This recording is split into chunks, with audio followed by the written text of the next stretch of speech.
National Arts has been made possible by Low Real Estate Group at Path Realty, proudly serving the Shepherdstown community in West Virginia for nearly a half century, providing commercial, leasing, rental, marketing, and consulting.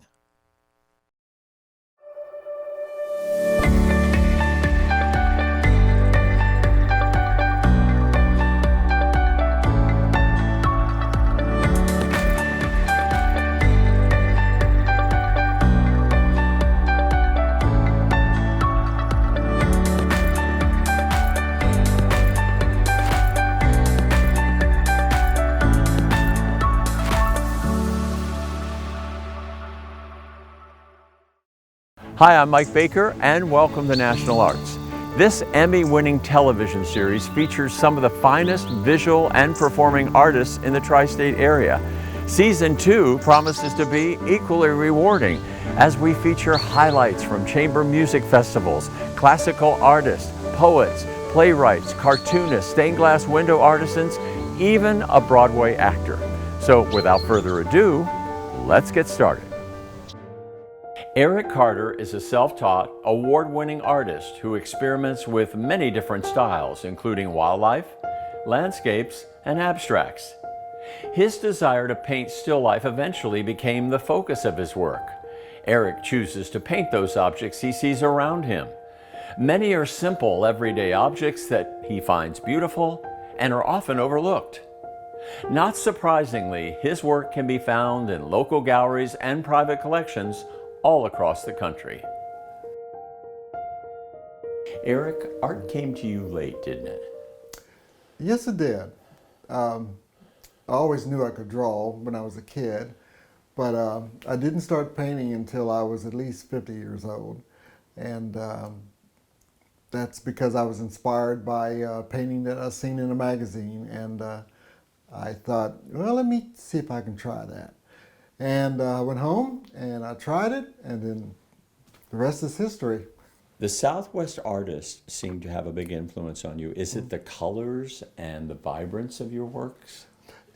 Yes. John Niato, who is a famous painter, I really loved his work, his composition and his use of color, and I was really inspired by that. And and there's a lot of other Southwest artists that I can't really think of their names right now, but I just love their work. I think Southwest art is some of the best art out there. You've been described as an introvert. Somehow, has it been the art that brought you out of your shell, do you think? Well, I think so, because you don't, showing your work to somebody, you're taking that chance as to, oh gosh, are they going to like it or not?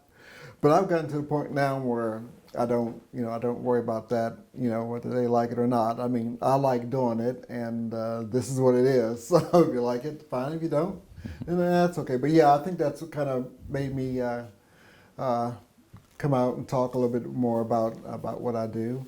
Yes. Mm-hmm. There's such a vast variety of work. The genre are truly amazing. On the one hand, you might have something that looks like a Michelangelo, and then moments later you might have this amazing still life.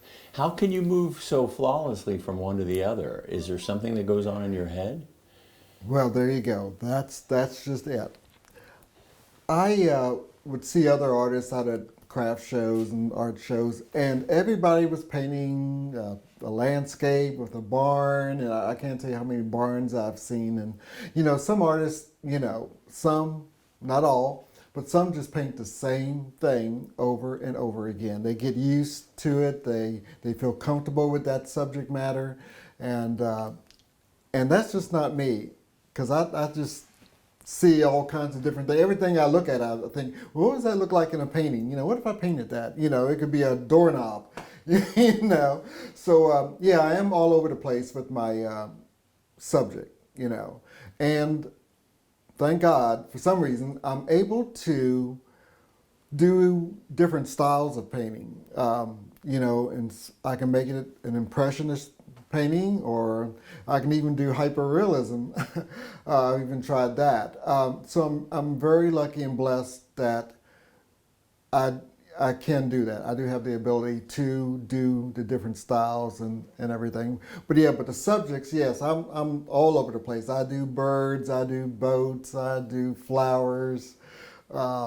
Yeah, so all those things interest me, and I don't know if that goes against,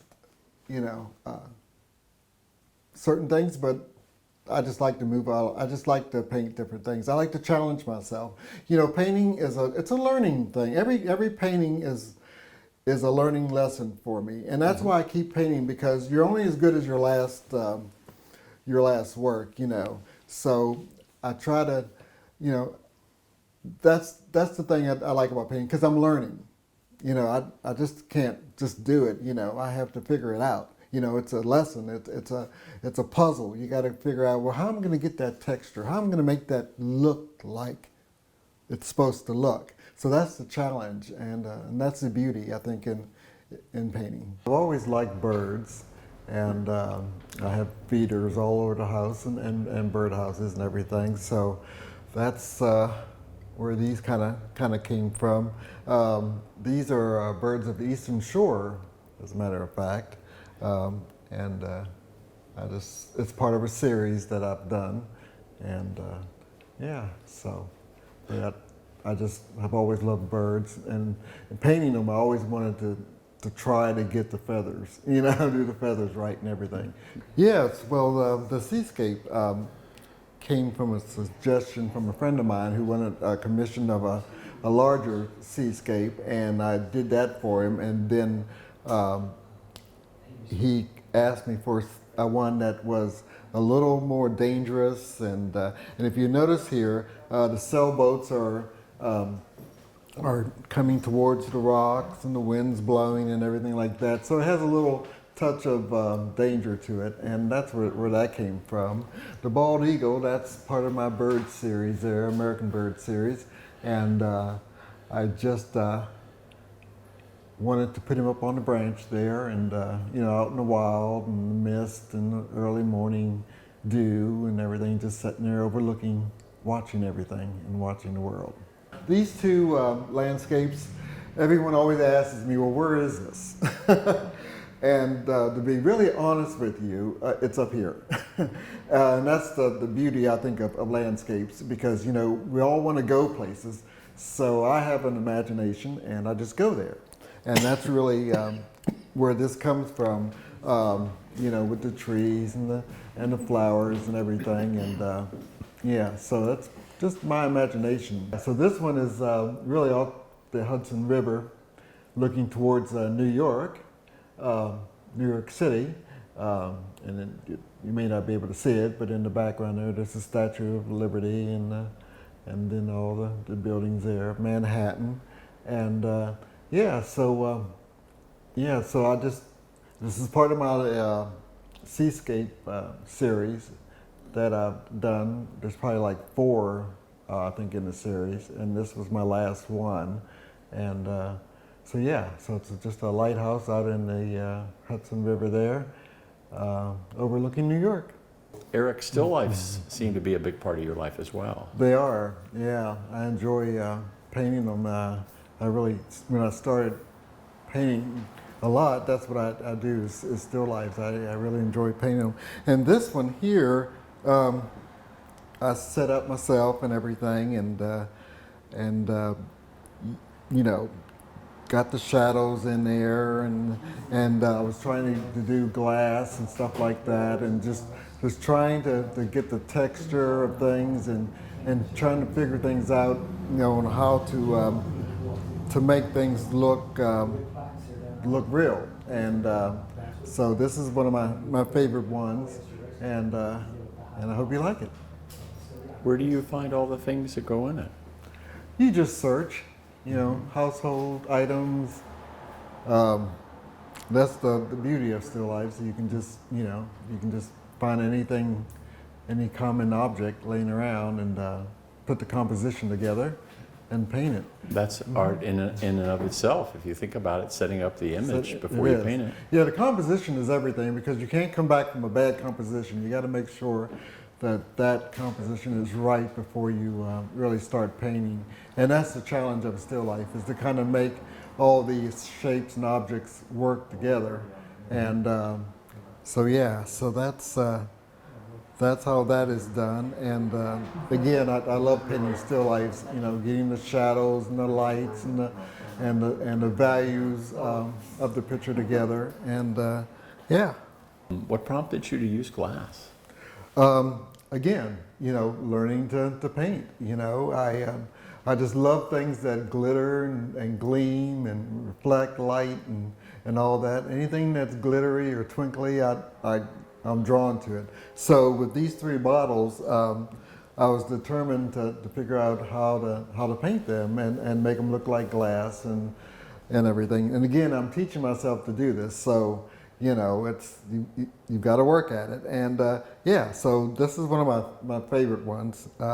They were just three colored bottles, and I set the light up to go through the bottles. And as you can see, the reflection is reflecting in the back and down on the tables. So that was the fun part for me, was to get that in there. And I really enjoyed painting this piece, and I like it. This was an area in West Virginia, in Martinsburg, outside Martinsburg there, and back on my mom's house. And it's just an old country road going back through a field. And I like the way the light came across the road and everything, and just the way it looked. And so I enjoyed painting this. And still lifes are, like I say, are really fun to do. And yeah, it was just a bright sunny day on an old dirt road. So you remember this road? I do. And you walked it many times? I've walked it, and yes, I know where it's at. And yeah, so I just wanted to bring it to life and just bring it to life and let it live. You know, I'm sure it'll change over time, you know, as progress is made, and they'll probably be building houses here and everything. And all the cows are gone. There used to be cows here, and they're all gone, and you don't even see the farm anymore. But this road is still there, and I'm sure in a few years it'll all be built up and changed.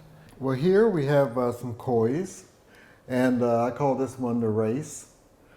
And it's like they're racing each other, and I think it's a nice, light, bright piece.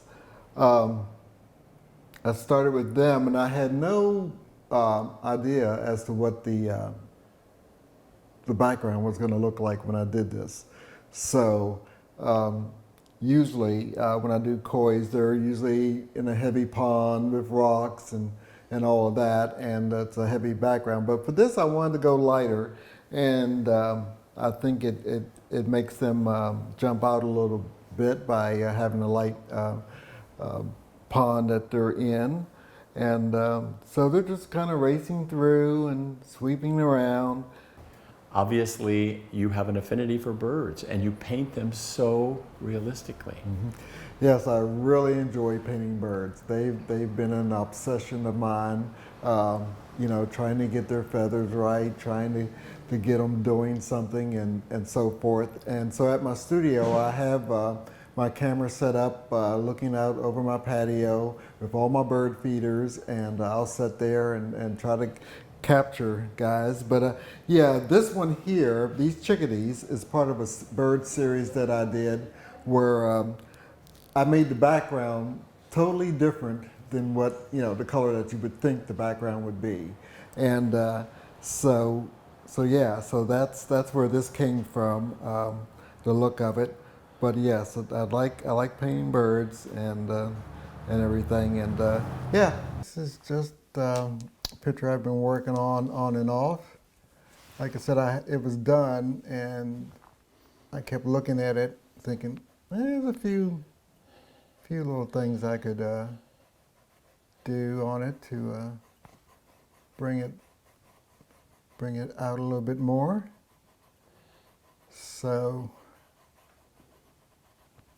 that's what I'm doing here, just adding a little shadowing and texture and a little more fur to these martins. And it's a little family of martins. I think it's feeding time. What attracts you to birds?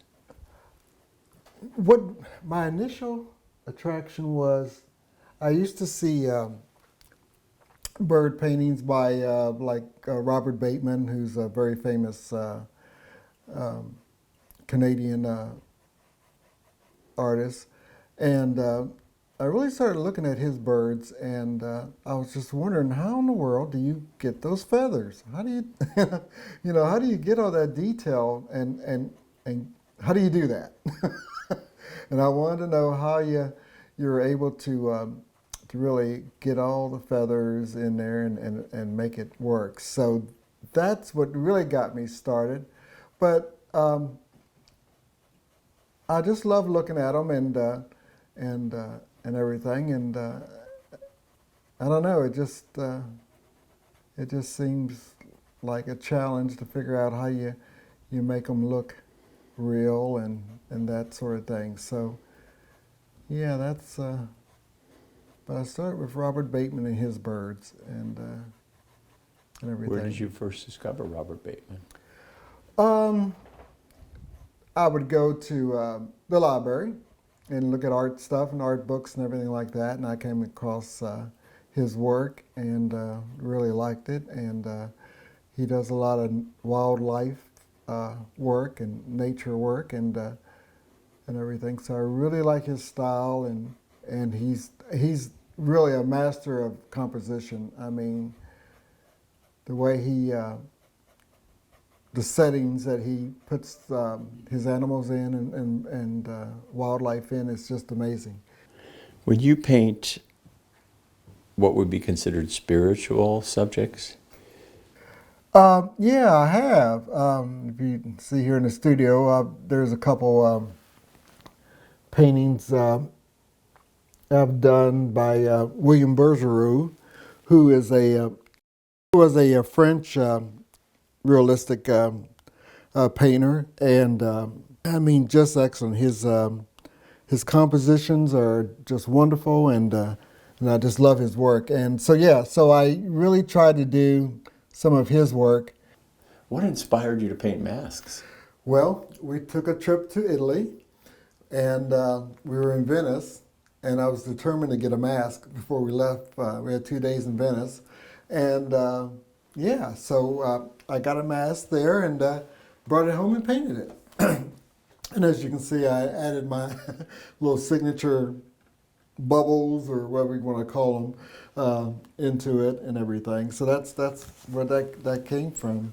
And since that, I've done a few more other masks. And, I'll get on a subject and I'll keep going with it, for a while. And then I have to shake out of it and go on to something else. But there's a dichotomy there, because the one you were holding seems somewhat welcoming, but the other two over on the right seem like they're not necessarily sinister, but there's an all-knowing look about them. Yeah. A certain supernatural quality, maybe. Yeah, I think it's all about the lighting, and how the subject is lit to give it that, that mysteriousness about it. Whereas this one was pretty much straight on. These other two have, like this one has a light coming down this way. This one, the light is really coming from below up, and and where this one was straight on, so you don't really get that feel about it. So I think that's the distinction between those two, and if you can see here, this was my journey into cars and doing some cars. That's a Jaguar, and I forget what some of these. I think maybe that's a Belvedere, and so I got on that bandwagon and started doing a bunch of them, as you can see. And then I tried my hand at trying to do hyperrealism with the 8 balls. These two are really reproductions of another artist's work, so I can't claim those as being original. But so I just wanted to see if I could recreate what he's done. And then over here we have some blue jays, and I had a reference photo of the birds, and then I put them on that log with some leaves. So that's where that came from. Black-winged blackbird, or red-winged blackbird, excuse me. Yeah, and then just some little cottage up in the woods there on that. And then, of course, my love of still lifes. Those are some peonies in a vase there. And again, I'm trying to do glass. So that's where that came from. And the same thing over here. A couple of lemons and some glass bars and a couple cranes, which is really based off of another artist's work, so I don't want to talk about that one too much. And then Rose of Sharon, flower there, another still life. And then as we move over here, there's some more little pieces of still life. This one I've always liked. I was trying to paint copper. You know, I'm always trying to do those things and trying to pull it off. So that's the challenge of that. And this one here, this is an early work of mine from when we were out west there. And it's done in acrylic. And that's interesting. Yeah, so it's done in acrylic. I haven't painted in acrylic in years. I've been doing oils. So that was my acrylic phase. Some kois. And then a couple roosters. I kind of got into the little chicken phase there, and I've done probably 2 other paintings also, and then I kind of snapped out of it, and I've moved on. But did these guys. And buffaloes, I did those some years ago, and it's kind of an impressionistic style there of paint. And I want to say it's oil also. Yeah, it's not acrylic, and but I kind of like those guys. And then again, my still lifes with my little orbs in there. They seem to find their way into most of my paintings, and this one is really nice. I like it. It has a quietness about it and stillness. And then as we come around the corner here, I've got a big bear that I did. I don't know if you can see him very well. And I got a little wolf there coming at you. Mm-hmm. So gotta watch out there. And I do want to show you this flower bed here. This was I have trouble with flowers. They're challenging for me. You know, you can't paint everything. But when this one, I kind of like it because it has an impressionistic look about it. I use my what I call my mop brushes on that to kind of give it that haziness, fuzziness in it, and I kind of like the way that turned out. So, yes. So, thanks for tuning in. The thing I think about is that a lot of people have my work, and a lot of my collectors that have my work, they have more than one of my work, you know. And my thought is that, you know, once I'm gone, I know years from now, somebody's going to be up in their aunt's attic or someplace, and they're going to come across this painting in the corner, you know, and they're going to see this name, Eric Carter, and go, I wonder who that person was. So I think that's the thing I'll leave behind, is that these paintings they're out there, you know, and somebody will stumble across one year and just wonder, who was Eric Carter?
Thank you for joining us on National Arts. We hope you enjoyed meeting amazing artist Eric Carter.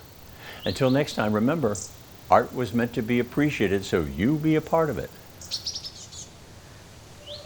Well, that's a very good question, because